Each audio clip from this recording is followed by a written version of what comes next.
കേരളത്തിലെ കാലവർഷം ആരംഭിക്കുമ്പോൾ കൂടെ എത്തുന്ന ഒരു സംഭവമാണ് നമ്മൾ ഈ കണ്ട പാട്ടുകൾ.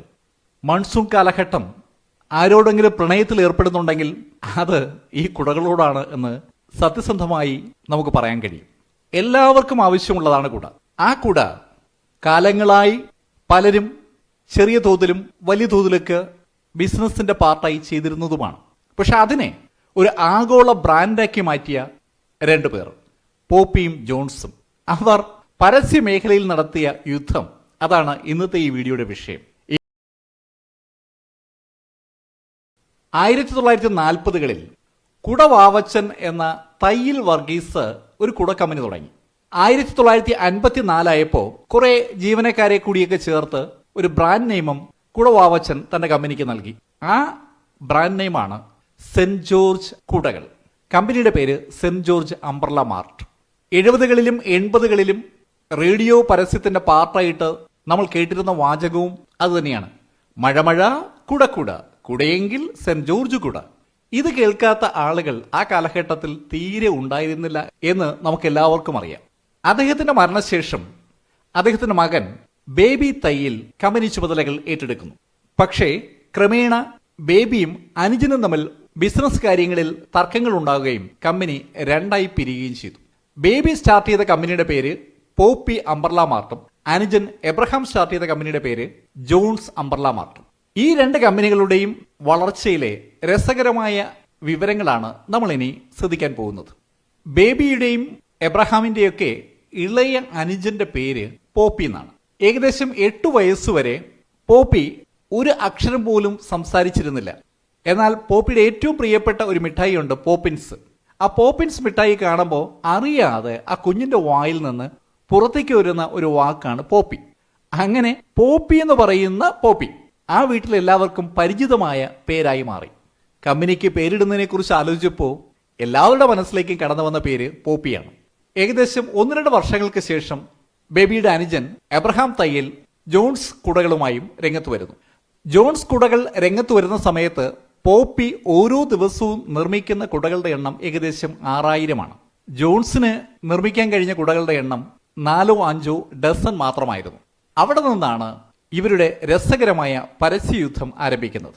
1996 പോപ്പി മഴ കുട, കുടയെങ്കിൽ പോപ്പിക്കുട എന്ന പ്രസിദ്ധമായ ആ ഗാനം അവതരിപ്പിച്ചുകൊണ്ട് അവരുടെ പരസ്യം മറ്റൊരു നിലയിലേക്ക് ഉയർത്തി. മഴ കുട, മഴ വന്നാൽ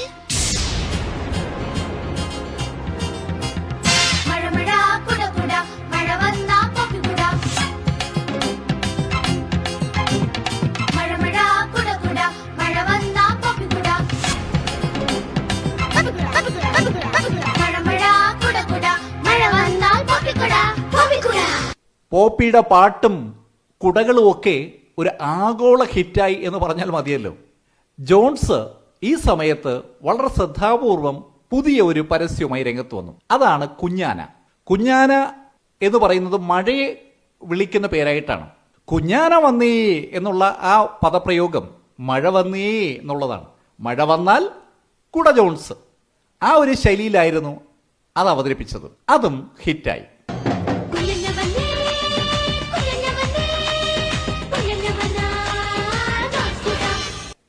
അടുത്ത വർഷം പോപ്പി രംഗത്ത് വന്നത് മറ്റൊരു മാസ് ഹിറ്റുമായിട്ടാണ്.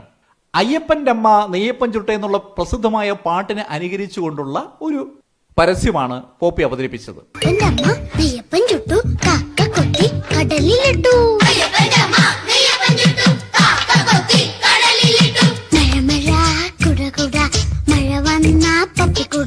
അതുപോലെ വേറൊരു പരസ്യം പോപ്പി അവതരിപ്പിച്ചത് എന്റെ മഴയ്ക്ക് എന്റെ പോപ്പി എന്നായിരുന്നു. ഇതേ സമയത്ത് പോപ്പിയോട് ഇത്തരം മത്സരങ്ങളിൽ രക്ഷപ്പെടാൻ ബുദ്ധിമുട്ടാണെന്ന് കണ്ടതുകൊണ്ട് ജോൺസ് ഉൽപ്പന്നങ്ങളുടെ വൈവിധ്യത്തിലേക്ക് കടന്നു. അവർ ആ സമയത്ത് അവതരിപ്പിച്ച പുതിയ കുടയായിരുന്നു H2O shake, fibre reinforced plastic ഒക്കെ ഉപയോഗിച്ചുള്ള കുടകളായിരുന്നു. അതുകൊണ്ട് തന്നെ ആ കുടയുടെ പരസ്യം വളരെ രസകരമായിട്ട് അവർ അവതരിപ്പിച്ചത് ഇങ്ങനെയാണ്. ഒടിയില്ല ആശാനെ എന്ന പദപ്രയോഗമാണ് ആ കുട അവതരിപ്പിക്കാനായിട്ട് ജോൺസ് ഉപയോഗിച്ച വാചകം. ഒടിയില്ല മോനെ, ഒടിയില്ല. ഇനി നീ എത്ര ശ്രമിച്ചാലും ഒടിയില്ല. ലൈറ്റ് മാത്രമല്ല, അച്ഛനെ പോലെ നല്ല സ്ട്രോങ്. കുടയുടെ സ്ട്രെങ്ത് വളരെ ശക്തമായി ആ പദപ്രയോഗത്തിലൂടെ ജനങ്ങളുടെ മനസ്സിലേക്ക് എത്തിക്കുവാൻ ജോൺസിന് കഴിഞ്ഞു. ഇതിനിടയിൽ പോപ്പി ചെയ്ത വേറൊരു കാര്യം, കുട്ടികളുടെ ഇടയിലേക്ക് ഒരു ചെറിയ സംഭവം ഇറക്കി. പോപ്പി അങ്കിൾ എന്നാണ് ആ സംഭവം. പോപ്പി അങ്കിൾ എന്ന ഒരു ക്യാരക്ടർ കുട്ടികൾക്ക് ഒരു ടെലിഫോൺ നമ്പറും പരസ്യത്തിലൂടെ അവതരിപ്പിക്കുകയാണ് പോപ്പി ചെയ്തത്.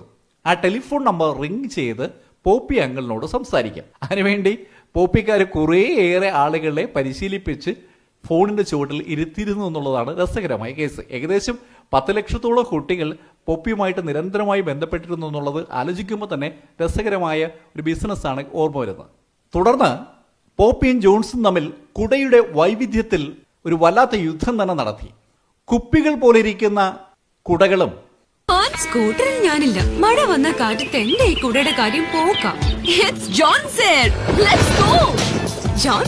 ആ 50 കിലോമീറ്റർ സ്പീഡിലും ഈ കുടയ്ക്ക് നോ പ്രോബ്ലം. അതുപോലെ GPS ട്രാക്കറുള്ള കുടകൾ, സെൽഫി സ്റ്റിക്ക് പോലുള്ള കുടകൾ, MP3 പ്ലെയറുള്ള കുടകൾ എന്ന് വേണ്ട എന്താ ഇല്ലാത്തത് എല്ലാ കാര്യങ്ങളും കുടകളിൽ ആഡ് ചെയ്യുന്നതിനുള്ള മത്സരമായി ജോൺസും പോപ്പിയും തമ്മിൽ പിന്നീടുണ്ടായത്. അതിനിടയിൽ ജോൺസ് 5ആയി മടക്കാൻ കഴിയുന്ന കുട ഇറക്കി. അതിന്റെ പ്രത്യേകത പോക്കറ്റിനുള്ളിലേക്ക് വയ്ക്കാൻ കഴിയുമെന്നുള്ളതാണ്. അത് മാർക്കറ്റിനെ പിടിച്ചു കുലുക്കിയ ഒരു കണ്ടെത്തൽ തന്നെയായിരുന്നു. പോപ്പി ഇതിന് മത്സരിക്കാനായിട്ട് ഇറക്കിയ കുടയുടെ പേര് നാനോ എന്നാണ്. നാനോ കുടയുടെ പ്രത്യേകത 5ആയിട്ട് മടക്കണ്ട, പക്ഷെ 3ആയിട്ട് മടക്കാൻ കഴിയുമെന്നുള്ളതാണ്. അപ്പോഴും ജോൺസ് കുടയുടെ അത്ര വലിപ്പം മാത്രമേ കാണുകയുള്ളൂ എന്നതായിരുന്നു നാനോയുടെ പ്രത്യേകത. ഉടൻ ജോൺസ് വേറൊരു സാധനമായി രംഗത്ത് വന്ന ആറ്റം.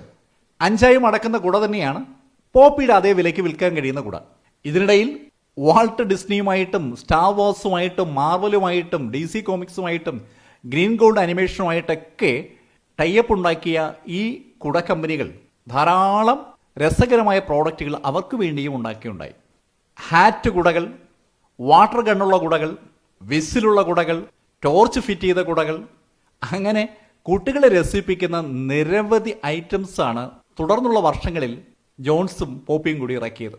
LED കുടകൾ ഇറക്കിയത് മറ്റൊരു സവിശേഷതയാണ്. അതുപോലെ സ്പൈഡർമാൻ പോലുള്ള കുട്ടികൾക്ക് ഏറ്റവും ഇഷ്ടമുള്ള കഥാപാത്രങ്ങൾ നിറഞ്ഞു നിൽക്കുന്ന കുടകളും ദാ ഈ മഴക്കാലത്ത് നമ്മുടെ മുന്നിൽ ഇറങ്ങിയിരിക്കുകയാണ്. WhatsApp, unlimited apps. നിന്റെ ഫോണിൽ കുടയുണ്ടോ? What? എന്റെ പോപ്പിക്കുടയിൽ ഫോണുണ്ട്. മഴയത്തും വെയിലത്തും നമുക്ക് സംരക്ഷണം നൽകാനായി കുട എന്നതായിരുന്നു നമ്മുടെ സങ്കല്പം. അതൊക്കെ മാറി ഒരുപാട് മോഡേൺ ആവശ്യങ്ങൾക്ക് കുട പ്രയോജനപ്പെടുന്ന കാലമാണ്. കണ്ടില്ലേ, ഫോൺ വിളിക്കാൻ വരെ കുടയായി. ഇനി ഒന്നേ വരാനുള്ളൂ, ഫോണിൽ നിന്ന് ഒരു കുട വരുമോ എന്ന് മാത്രമാണ് ഇനി നോക്കേണ്ടത്. ഈ വീഡിയോ നിങ്ങൾക്ക് ഇഷ്ടപ്പെട്ടുവെങ്കിൽ വീഡിയോ ലൈക്ക് ചെയ്യാൻ മറക്കരുത്. Thank you.